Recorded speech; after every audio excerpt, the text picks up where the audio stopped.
Hello, welcome to another V's Cards video. My name is Veronika Čuić. I'm an independent Stampin' Up demonstrator in Australia, and in this video I'm going to show you how to make an easy cactus card. I'm going to use a current bundle, which will save you 10%, and also something from the clearance rack. So a money-saving card using some fabulous tips and tricks. Let's get started.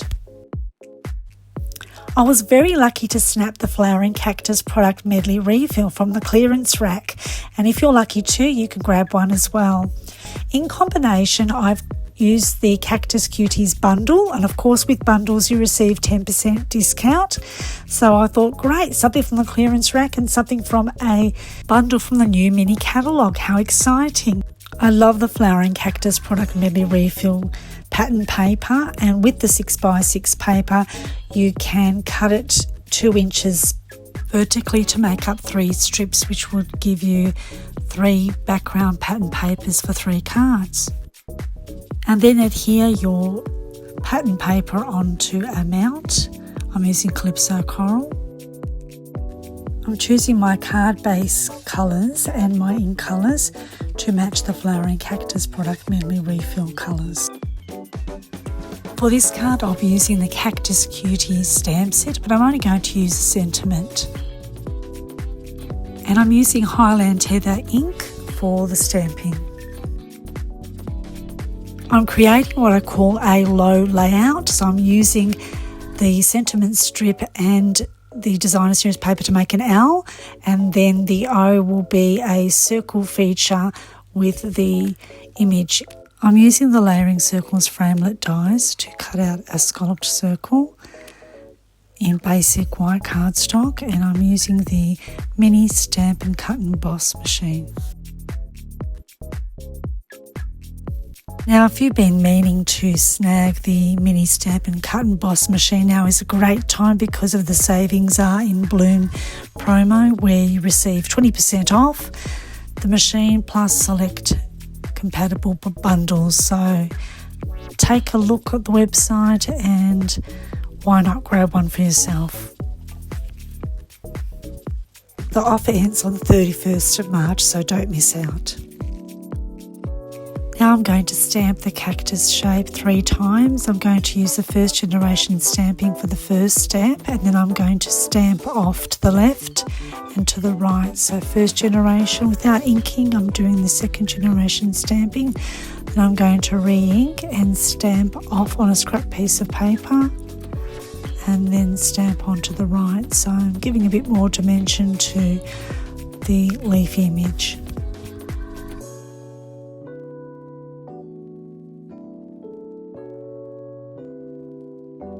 Now, using the Calypso Coral ink pad, I'm going to stamp up the pot. And I'll reconsider. I'm going to stamp the pot again and then use dimensionals to give it a bit of a lift. I am now fussy cutting very closely to the edge of that pot.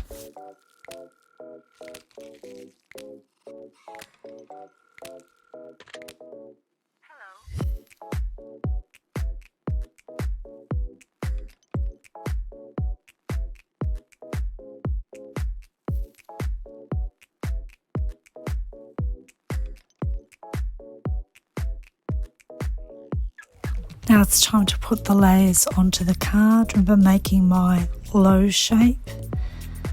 First beginning with the sentiment strip, the bottom part of the L.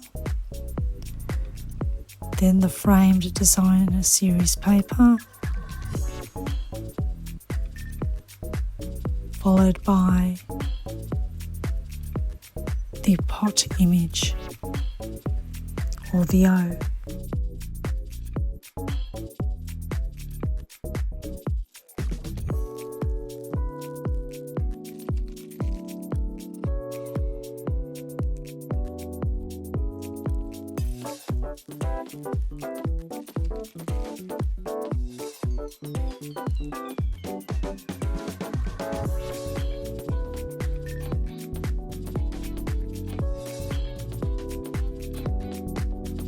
And for a bit of bling, I'm using some polished dots. I just felt like the diamonds were crying out for some bling.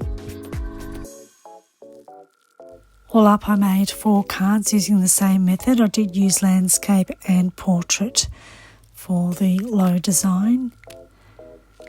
I'm just touching up on some of those. I end up using some Wink of Stella for one of the pots. As you can see, I've created several versions of this card.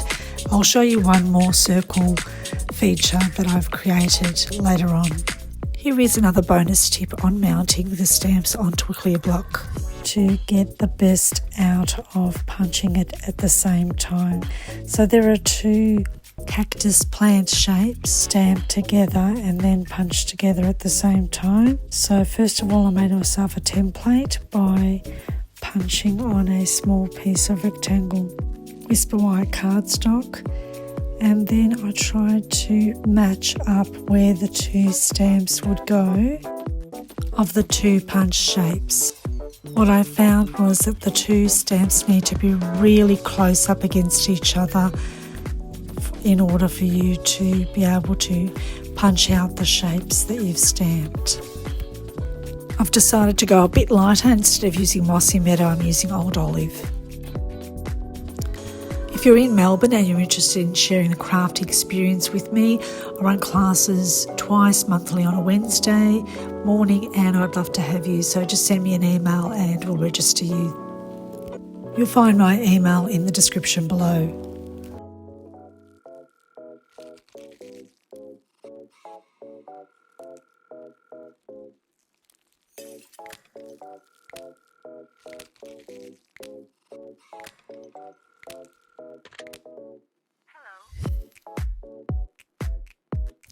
Instead of leaving a white space around the image that the punch is punching, you're actually going to have a bit more mercy to wiggle around, and there's actually no white space around the image that you punch.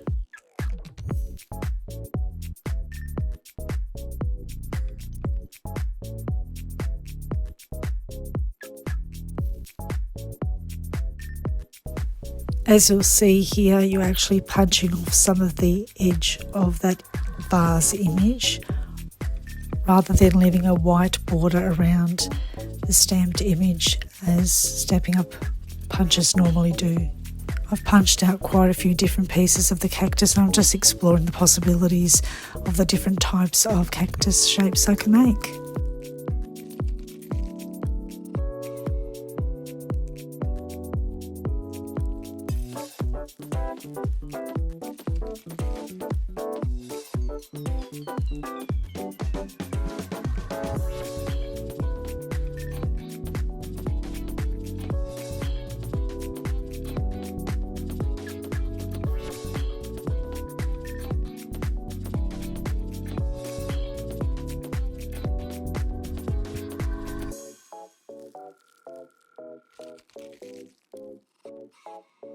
Before adhering the image onto the circle shape, I've decided I was going to brush a little bit of balmy blue on the background.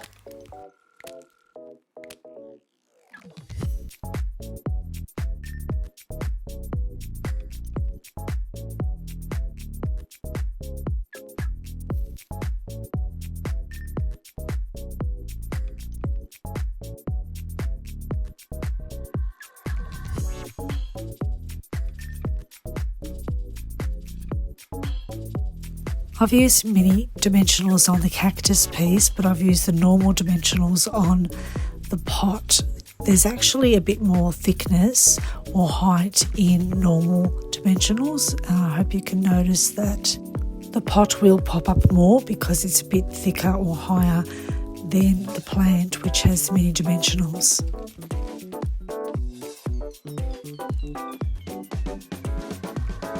I hope I've inspired you to try something new and enjoy the products from Stampin' Up.